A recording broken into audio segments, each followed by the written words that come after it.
Diyos maray na alda po sa nagabos mga tugang, si Lando Assistant po ini asin mag-aradal po girari kita ng mathematics. Sa leksyon ta po niya, pag-adalan niya to ang manungod sa special products of polynomials. And sa leksyon ta po, tulong special product of polynomials ang sa itong pag-adalan. Ang inot na dua po ang apod senda is the square of a binomial. Sa first part, si duwang terms connected by a plus sign. Sa second part, si duwang terms connected by a minus sign. And ang pangtulong special product po itong inabot ang product of the sum and difference of two numbers. Punanta sa first case, the square of a binomial connected by a plus sign. So, arag po kang sinakarinot, i-visualize niya to. Ini po ang a plus b, and ini man ang visualization kang a plus b. Marisa po ni do na parehas sinda a plus b times a plus b, kaya ginamitan ta kang exponent 2. Kung i-multiply ta po ining duwang binomials na ni, arag ka ni ang maluwas. Igwa kita ning square, and ang area kang square composed of 4 parts. Iyo po ni ang mga parts. Inot po, ini a squared. So, ilista po niya to a squared. Iko kitang ab igdi, saro pang ab,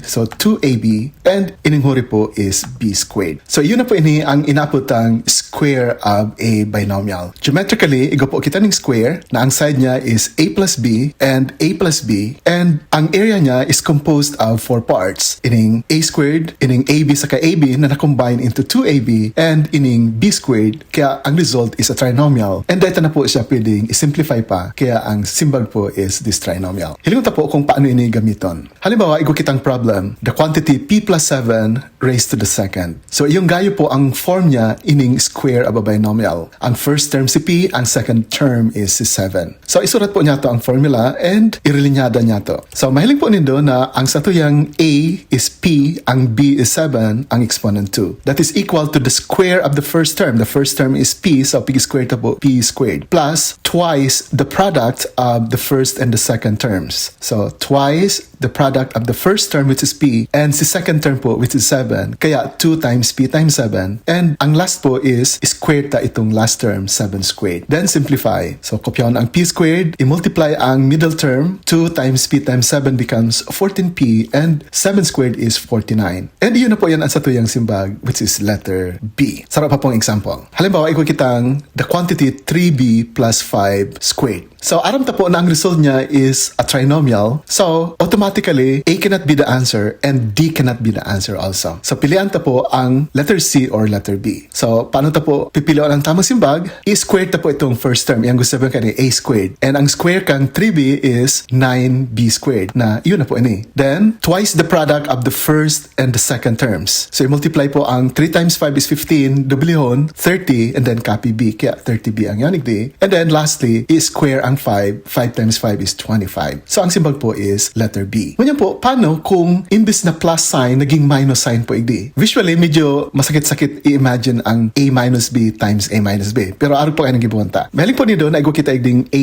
iinaanta kang B. So, pag ininaanta po, di putulon ta itong sukol na ito. Imagine po nido na hinali ta ining part na iyan kang B. So, ang A minus B, yun lang po ining natadang ining color blue. So, ayan na po ang A minus B. Then, kay pang taning saro pang araw kayan. So, ayan si A, inaaning B, ang matada is A minus B. So, ining shaded part na ini, yung A minus B. To multiply now, A minus B times A minus B, ini po ang gusto tang makua. Ini ang A minus B, ini ang A minus B. Ang kwadrado na na-form kang duwang sukol na yan, yun na po ining shaded part sa laog. Ano po ang sayang area? Ang area niya po, iyo ang simbag igdi sa square of a binomial connected by a minus sign. So, giram po niya to na nagpoong kita sa square na A by A. So, ang area niya is A squared. Then, gusto tang makua ang area kang the quantity A minus B squared. So, yan pong shaded na pink. Yan ang the quantity A minus B squared. Pero in terms of A squared, kay po inaon ta ining light blue part. Ta ang A squared na ini, iyo po si entire light blue. Ang kay po lang na area, iyo po ining shaded na ini. So, kay po mawara ining light blue da shaded. So, aram ta na B ito and B man ini. And ang laba kay ni is si laba na A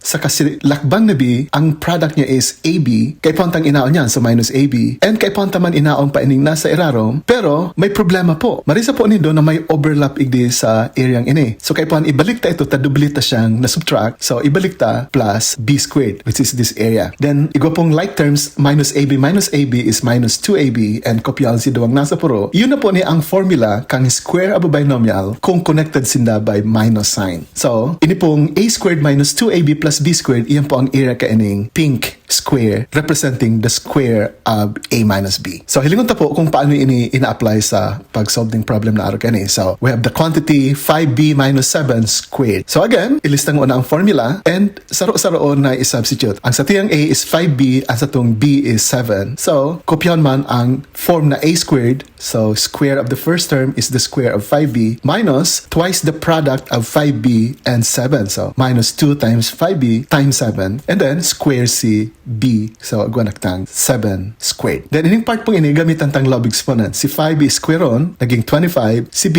big square naging b squared. Then multiply these 3 factors to get 70b and lastly square 7 to get 49. So ang simpang tapo is letter D. So balikan tapo si sinabi tang tulong cases. Tapos nakita kang first case, tapos nakita kang second case, maigdi na po kita sa third case. Mas fácil po ining i-visualize kung hilingon ta mo na ining nasa tuong parte. Ining product pong a plus b times a minus b equals sila sa a squared minus b squared. And ini po ang visualization. Punan ta po sa a squared. So yan a squared na yan, iyon na po ining yaon na igdi na a squared. Then, inaanta ning b squared. So, kaipunta ning b squared. Yan po ang area na pig-represent kang b squared. So, minus b squared po, gusto sabihin, lalaboton ta ini, hahalion ta yan. So, ilista ta muna ang mga dimension ngayong data malingawan. So, kung a ang laba, ining halipot b, so ining natada igdi, must be a minus b. Iyon po igdi, a minus b. Then, ining part na ini b, ining part igdi is b. So, ngunyan po, hinali ta na itong b squared. Kaya may labot na igdi, iyan na po ang area kang a squared minus b squared. Ngunyan, gusto ta pong maraman, ano ang area ka ining red figure na ini, garo letter L. So, ang ibon ta po is, banga ontang una igdi sa parting ini. So, pigbanga ta po, then isuway ta.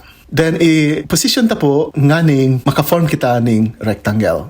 So ano na po ang area kaning rectangle ani? Ang saya pong lakbang is a minus b. Ang saya pong laba is now a plus b. Ta ini si a, ito si b. So ang laba kani a plus b, igdi ang lakbang a minus b. So tamang-tama ang gayo igdi sa the quantity a plus b, iyon na po yan, ining part na ni. And ining a minus b, iyon naman po ining second factor. Pag pig-multiply ta sinda, ang result, iyo mismo si area ka itong red figure, nasabi ta subago, iyo ang a squared minus b squared. Kaya naging equal na po sindang dua. So, iyan na po ang inaputang product of the sum and difference of two terms. Marisa po ni doon, napiglabot ay di hinalit ta si b squared. Kaya naging a squared minus b squared. So inilang letter L ang kaipuntang area. And na-form siya ng rectangle arrow kani na ang length is a plus b, ang width is a minus b. So marisa po ni doon na ang mga formulang ini may ginikanan, may hinalian. Dahil man sila na biglaan na lang na pagmatakang mathematicians igwa ng formula. Pig-derive po yan. So, i-apply po niya to. Igwa na kita igdining the quantity 8k minus 7 times the quantity 8k plus 7. This is a sum and this is a difference and parehas ang first term 8k, parehas ang second term 7. So, pwede mabaliktad na a minus b, a plus b because multiplication is commutative. Now, nga i-apply na any formula ini, pasi lang po yan. So, ilista ta 8k minus 7 times 8k plus 7. Sabi ko pwede siyang baliktadan because of commutative property of multiplication. May problema yan. Then, ang simbag niya po is, squareon mo lang itong first term, so the square of 8k, then minus, squareon mo man itong b squared. Ang b squared ta is 7, kaya 7 squared. Then, isimplify. Using log exponent number 4, erase ang kada sarong factor igdi to exponent 2. So, 8 squared is 64, k squared is k squared, minus the square of 7 is 49. So, ang sibag po is letter B. Arog lang po yung kem kapasil. Saro pa example. Halimbawa, igwa kita kaining the quantity 7x cubed minus 8 times the quantity 7x cubed plus 8. So, pasil lang po yan. Ilista giraray ang formula. Then, pwede manggiray mabaliktad ining minus sa ka-plus because of the commutative property of multiplication. And po, dapat masiguro na ang first term, saka ang first term igdi parehas, ang second term na 8, saka second term na 8 parehas, and saro plus, saro minus. Nganing exact igdi sa formula. Ang product po ninda is, squareon mo lang itong first term, so the quantity 7x cubed squared minus